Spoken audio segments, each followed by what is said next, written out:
pensavamo potesse succedere solo agli altri, no?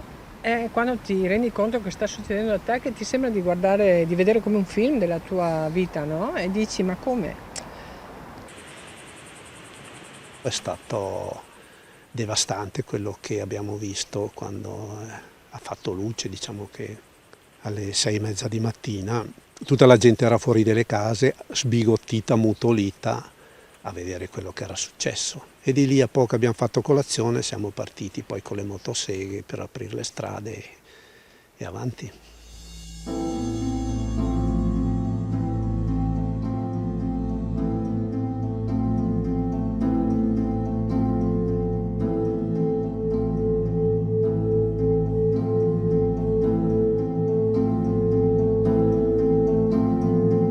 È passato ormai un anno dalla tempesta Vai e sicuramente il territorio della provincia di Belluno è stato fortemente danneggiato. Sono poco più di 7.000 gli ettari di superficie boschiva danneggiata su un totale di circa 226.000 ettari complessivi che rappresentano il 54% di tutto il Veneto. Quindi il bosco, diciamo, è una parte maggioritaria sul territorio provinciale bellunese, ne rappresenta circa il 61% complessivi.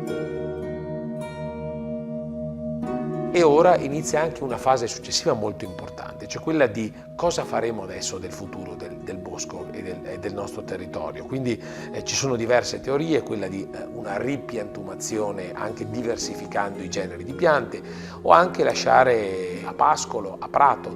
Anche questa è una scelta che dovrà essere adesso oculata, ci ritroveremo attraverso dei tavoli per portare avanti quelle che sono le scelte più significative ed importanti per il bene del nostro territorio. Io ho sempre pensato già dallo scorso anno che è la natura che ci deve pensare. La natura fa ricrescere, fa marcire il legname se non lo porti via, qualora tu lo tolga devi farci dei paravalanghe di legno e lasciare che poi marciscano anche quelli per lasciare crescere il bosco naturalmente.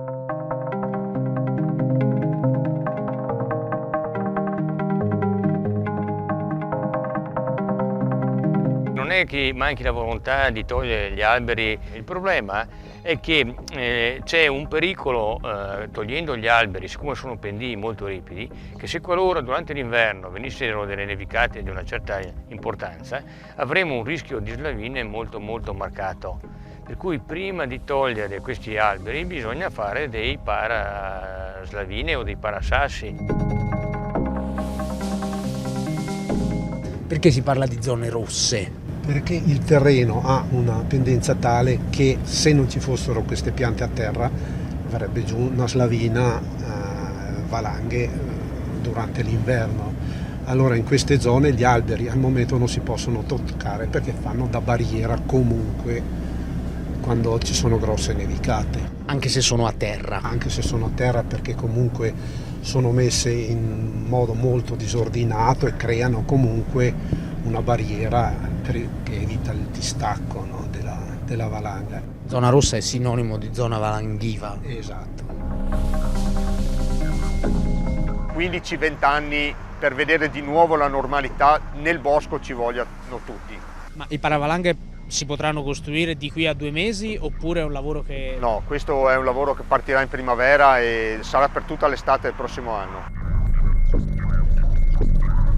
Questa è una delle poche zone finora ripulite?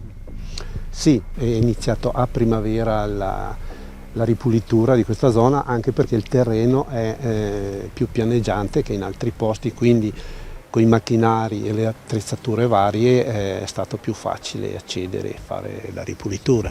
Non ci sono né paesi sotto né strade, in modo che anche se dei sassi rotolano a valle non creano danni a strutture o strade, appunto.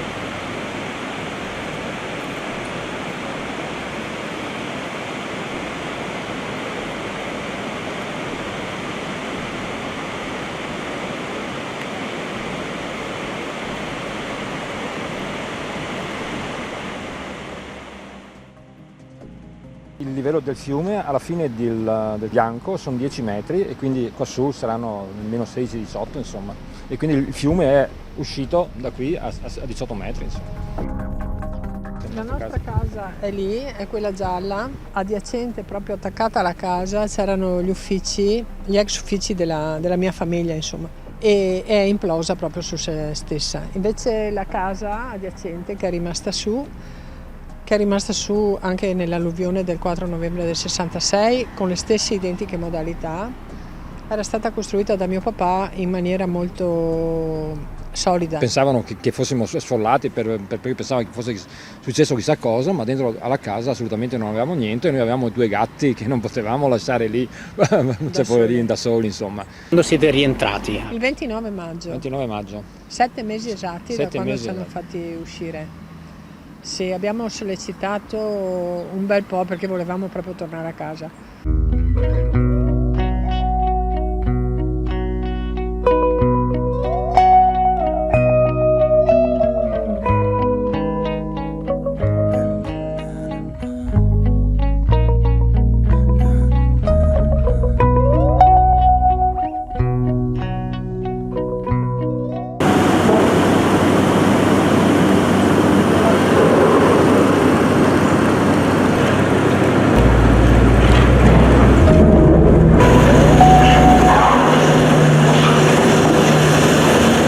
Un anno dopo che cosa rimane?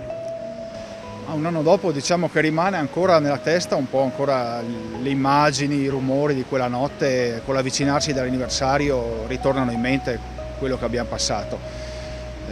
Fortunatamente ci sono stati dei progressi, diciamo, nella sistemazione del territorio, prima di tutto, quindi torrenti, boschi eccetera, hanno lavorato e stanno facendo ancora lavori.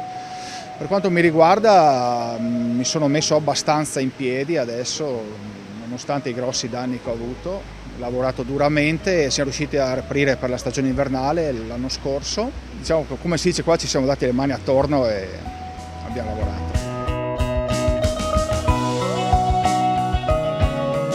Io l'ho conosciuta che stava spalando fango lì sotto. Che tipo di danni ha avuto poi alla fine? Alla fine purtroppo ho avuto lì, appunto dove ci siamo conosciuti, c'era la zona caldaia completamente sommersa dal fango e detriti, vanno ascensore, ho tutti i quadri elettrici, ho tutte le attrezzature, quindi i danni sono stati ingenti. Ha provato a fare una stima, un conto? Sui 100.000 euro più o meno di danno. Ma questa è un po' una caratteristica un po' del montanaro, di dire rimbocchiamoci le maniche e cerchiamo di darci da fare. Noi abbiamo avuto questa particolarità che, essendo in riva al lago, il problema più grosso è stato che c'è stato un grande vento a circa 200 km/h. Questo vento ha trattenuto il flusso dell'acqua e praticamente il lago si è alzato di 2 metri, andando ad inondare non solo il nostro albergo, ma tutte quante le case, altri alberghi che ci sono attorno al lago. Noi abbiamo speso 250.000 euro circa, forse anche qualcosa in più, e a metà dicembre eravamo operativi per i clienti per l'arrivo per la stagione invernale. Che cosa chiede lei come abitante, come cittadino alle istituzioni a questo punto? Ma chiedo, noi abbiamo preso i 20.000 euro come residence di primo intervento, che quelli sono stati un aiuto. Chiaramente adesso speriamo, insomma io mi auguro che ci possa venire incontro con il resto, almeno una buona parte. È ovvio che dopo quel primo mese di somma urgenza, di emergenza, dove il sindaco ha ampi poteri, possibilità di derogare a qualsiasi regola, a qualsiasi normativa, si entra poi nel periodo più burocratico, quello degli appalti, delle gare, degli affidamenti, che è tipico dell'Italia non essere mai propriamente veloce. Abbiamo avuto dei momenti un po' di silenzio di lavori e invece dal marzo del 2019, momento in cui sono arrivati i famosi 360 milioni al Veneto, si è iniziato a muoversi contando sui soldi che erano arrivati. Molto si sta facendo, ma credo che il grosso dei lavori ormai, visto che siamo avanti con la stagione, partirà in primavera.